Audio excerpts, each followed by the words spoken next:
안녕하세요. 저는 올해 30대 후반의 여자입니다. 지금 저희 소중한 딸과 행복한 인생을 살고 있어요. 작년 이맘때쯤에 저희 집에 아주 충격적인 일이 일어났습니다. 지금 생각해봐도 억장이 무너지고 눈물이 나지만 그래도 여러분들의 이야기를 들으면서 저보다 더 힘든 일을 겪으신 분들의 인생 이야기를 들으니 열심히 살아보려고 하고 있어요. 다들 저의 이야기를 들으시고 기겁을 하시거나 자기 일처럼 화도 나시겠지만 끝까지 들어주시면 감사하겠습니다. 저는 늦은 나이에 결혼을 했어요. 그 당시 사귀던 남자친구와 오래 연애하기도 했고 둘 다 30대가 넘어서 결혼 정년기였기 때문에 결혼을 하기로 결정했던 것 같아요. 이 사람이 너무 좋고 평생 함께하고 싶다는 생각보다는 그저 너무 오래 만났고 다시 새로운 사람을 만나기엔 힘들 것 같아서 한 결혼입니다. 그래서 결혼을 하고 나서도 저희는 신혼생활이 따로 없었어요. 이미 정으로 만나는 사이였고 뜨거운 사랑도 하지 않았거든요. 아무튼 저희는 결혼을 하고 나서 마치 결혼한 지 오래된 노부부처럼 살았습니다. 그래도 결혼이라는 것이 주는 안정감이 좋더라고요. 남편은 평생 제 편일 것 같고 가족이란 것이 생겼다는 게 너무 좋았습니다. 결혼한 지 한 달쯤 되었을 때 저희 부부에게 문제가 생기기 시작했어요. 처음에는 남편의 짓인 줄 모르고 제가 오해한 거라고 생각했습니다. 바로 제 돈이 자꾸 없어지는 거였어요. 결혼한 지 얼마 되지도 않았는데 지갑에 10,000원, 20,000원씩 사라지더라고요. 처음엔 제가 밖에서 흘리거나 잃어버린 줄 알았습니다. 그런데 제가 말을 안 하니까 자꾸 돈이 없어지는 액수가 점점 커지는 거 있죠. 처음에는 10,000원, 20,000원이다가 한 달쯤 지나니까 100,000원, 200,000원씩 없어졌습니다. 제가 카드를 안 쓰고 현금만 들고 다녀서 지갑에 현금이 조금 많아요. 그러다 보니 지갑에 대충 얼마 있는지는 몰랐는데 지갑이 점점 얇아지는 게 느껴지니까 너무 당황스러웠죠. 제 지갑에 돈이 없어지니 의심할 사람은 남편밖에 없었습니다. 사실 남편이 저한테 용돈을 받아서 살고 있어요. 워낙 돈을 흥청망청 쓰는 사람이고 결혼하기 전부터 저한테 경제권이 있었기 때문에 남편은 저에게 적지 않은 액수를 받아서 씁니다. 혹시 용돈이 부족했나 싶었죠. 그런데 한 달, 2달 참으니까 한번 말을 해야 할 것 같아서 남편에게 이제 그만하라고 했습니다. 남편은 미안하다며 시어머니 때문에 어쩔 수 없었다고 합니다. 저는 그게 무슨 말이냐고 꼬치꼬치 캐물으니 남편이 주저하며 말을 했죠. 그게 사실은 엄마가 돈이 요즘 부족하다고 해서 남편은 제 지갑에 있는 돈을 꺼내서 시어머니한테 드리고 있었습니다. 저는 시어머니한테도 용돈을 드리고 있어요. 솔직히 말해서 다른 며느리가 시어머니한테 드리는 것보다 훨씬 더 많이 드린다고 자부할 수 있습니다. 그런데 남편은 시어머니가 제 지갑에서 돈을 빼라고 했다더군요. 시어머니가 남편에게 집안의 가장이 돼서 와이프 지갑에 손도 못 댔니? 라고 했고 저한테 들키면 시어머니가 다 책임지겠다고 했답니다. 저는 그 말을 듣고 너무 어처구니가 없었어요. 어떻게 자기 아들 며느리 지갑에서 돈을 빼서 쓰라고 당당하게 말할 수 있나요? 정말 그 말을 듣는데 화가 미친 듯이 났습니다. 남편은 제가 화났다는 것을 눈치채고는 다시는 그러지 않겠다고 하더라고요. 당장이라도 시어머니한테 따져 묻고 싶었지만 남편을 보면서 꼭 참았습니다. 정말 남편이 더 이상은 하지 않을 줄 알았죠. 그런데 남편은 다시 돈을 빼돌렸습니다. 바로 자신의 월급에서 말이죠. 어느 날부터 월급날에 들어오는 액수가 적어서 확인해보니 남편이 달마다 몇십만 원씩 빼돌렸더라고요. 남편은 결국 시어머니한테 용돈을 주기 위해 월급에서 돈을 빼갔습니다. 그 모습을 보고 도저히 참을 수 없었어요. 저희가 돈을 줘야 하는 걸 당연하게 생각하시는 것 같았거든요. 남편은 자기가 다 원상복구 해놓겠다며 어머니한테는 말하지 말라고 했지만 저는 한 번쯤은 짚고 넘어가야 한다고 생각했습니다. 그래서 그 자리에서 바로 시어머니께 전화를 드렸죠. 전화를 받으시자마자 돈에 대해 말씀드렸어요. 저번에 제 지갑에서 돈을 뺏었으라는 말과 남편의 월급에서까지 돈을 빌려가는 거에 대해서 말이죠. 그런데 시어머니는 오히려 뻔뻔하셨습니다. 어머 얘 봐라 아주 웃기는 년이네. 내가 내 아들 돈 쓰겠다는데 내가 뭔 상관이야. 그리고 남편이 아내 지갑에 손 좀 댈 수 있지 왜 애를 꽉 잡고 사니. 너 집에서 이렇게 가르쳤니? 어른한테 대들어도 된다고 가르쳤어? 이 말을 듣고 남편이 전화를 끊으려고 제 휴대폰을 뺏으려고 했지만 시어머니는 이에 그치지 않았습니다. 에휴 애비 없는 형 걷어줬더니 이딴 식으로 갚아가이고 내가 호랑이 새끼를 집안에 들였네. 너 나한테 사과하기 전까지 연락하지 마렴. 이 말을 하시고 전화를 먼저 끊으셨습니다. 정말 어처구니가 없었어요. 시어머니는 제가 잘못했다고 생각을 하셨죠. 그런데 남편은 전화를 끊고 저에게 대뜸 화를 내기 시작했습니다. 내가 전화하지 말라고 했잖아. 왜 내 말을 안 들어? 엄마한테 말하지 말라고 했잖아. 우리 엄마 지금 화 많이 난 것 같은데 이러다가 쓰러지면 네가 책임질 거야? 네가 우리 엄마 간병할 거냐고. 저는 남편이 적반하장으로 화를 내는 게 이해가 되지 않아서 아무 말도 못했고 남편은 안방문을 쾅 닫으며 들어갔습니다. 순식간에 벌어진 일에 저는 너무 당황스러웠고 제가 정말 잘못한 건가 싶었어요. 남편과 시어머니 때문에 스트레스를 너무 많이 받았습니다. 말이 안 통하는 인간인 줄 알았죠. 그런데 남편과 냉전 상태였는데 저희에게 놀라운 소식이 찾아왔습니다. 바로 제가 임신을 했다는 소식이었어요. 저와 남편이 싸우기 전에 임신을 한 모양이었고 저는 정말 당황스러웠죠.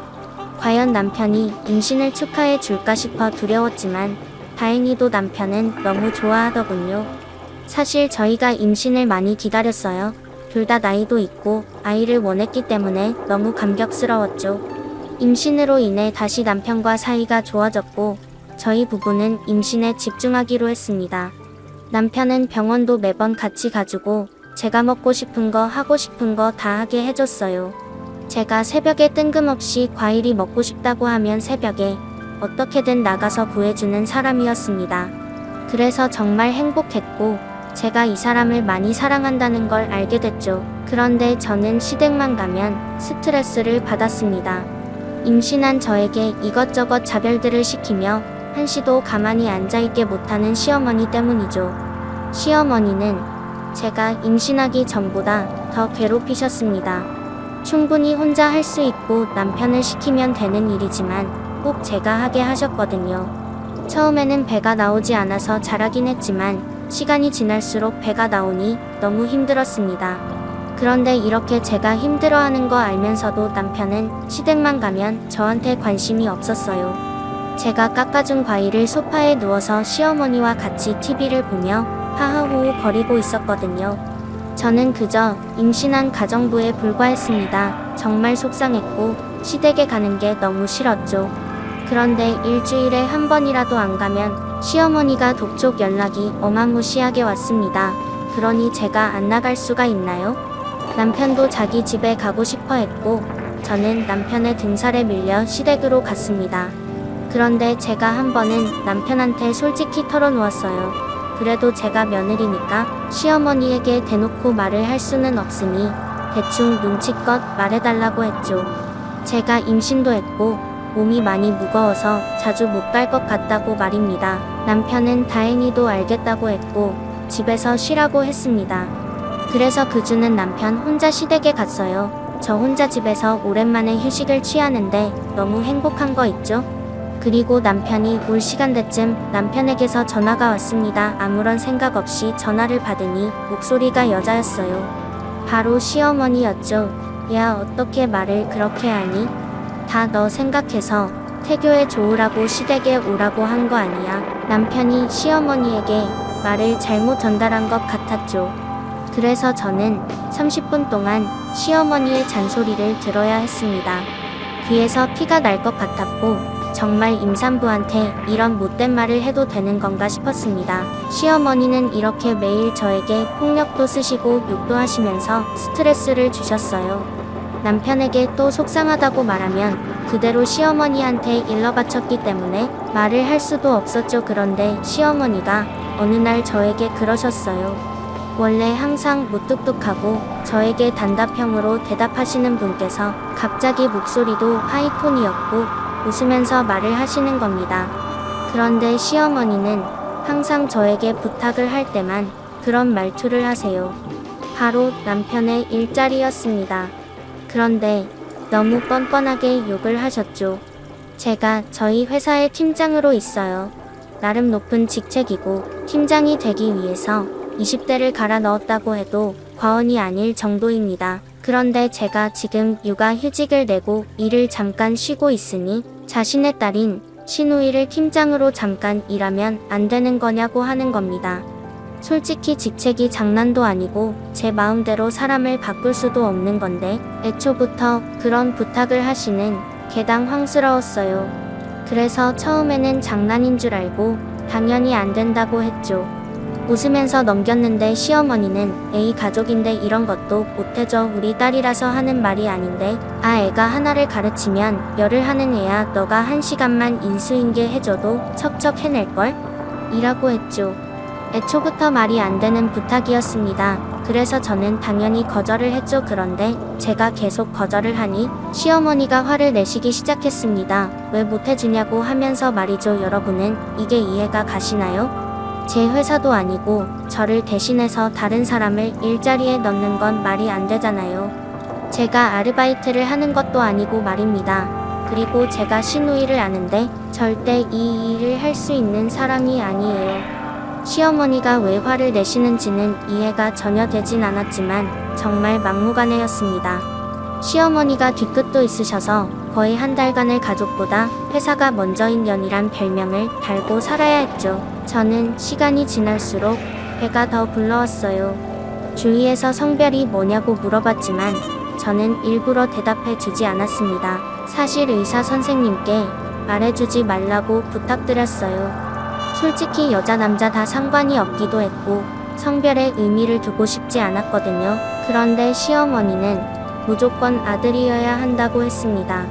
딸은 가족 취급도 안 할 거라는 무시무시한 말도 하셨죠. 솔직히 장난이라도 그런 말 하시는 게 너무 당황스럽긴 했지만 쟤는 제가 지켜야 한다고 생각했습니다. 그래서 시어머니 말에도 아랑곳하지 않으려고 했죠. 시어머니가 계속해서 성별을 물어보셨지만 저도 모르니 대답해 드릴 수 없었습니다. 그리고 제가 출산이 점점 다가왔어요.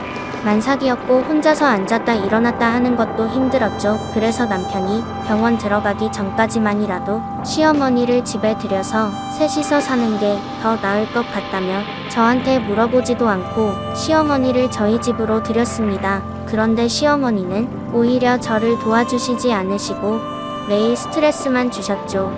도저히 이러다가 애 낳기 전에 제가 먼저 스트레스로 쓰러질 것 같아서 남편에게 차라리 친정엄마를 부르게 해달라고 했어요. 그러면 심적으로 더 편할 것 같았거든요. 남편도 저희 부탁을 들어줬고 저희 어머니가 다음날 아침에 오기로 했습니다. 그런데 제가 그날 밤부터 배가 너무 아프더라고요.